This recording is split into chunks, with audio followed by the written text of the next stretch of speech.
श्री यदुजी महाराज ये राजा ययाति के प्रथम पुत्र थे, जो देवयानी के गर्भ से उत्पन्न हुए थे।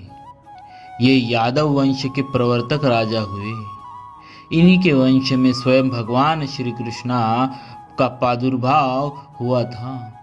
ये बड़े धर्मज्ञ तथा धर्मशील थे।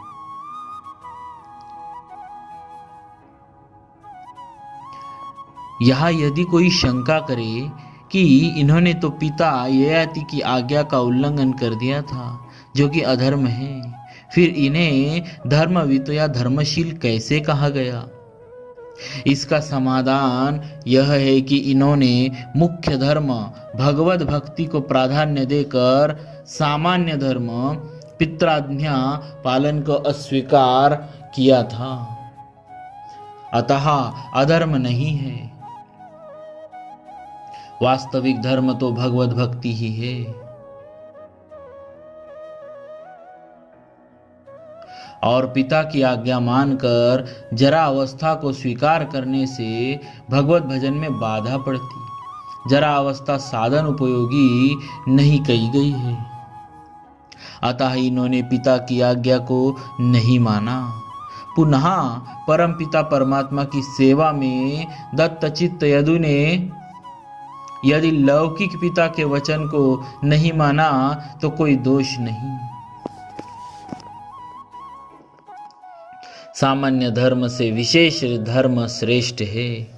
पुनः राजा ययाति के आज्ञा पालन में यदु को महान अनौचित्य यह दिखाई पड़ा कि मुझ पुत्र की युवा अवस्था से माता के साथ भोग विलास करना चाहते हैं, जो कि सर्वथा धर्म के प्रतिकूल है।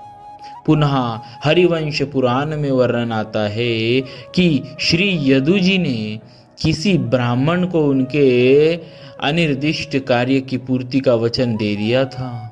जरा अवस्था के अंगीकार करने पर वह कार्य संपादन असंभव हो जाता। इसीलिए भी पिता की आज्ञा नहीं मानी। इसमें यदुजी की ब्राह्मण्यता प्रदर्शित होती है।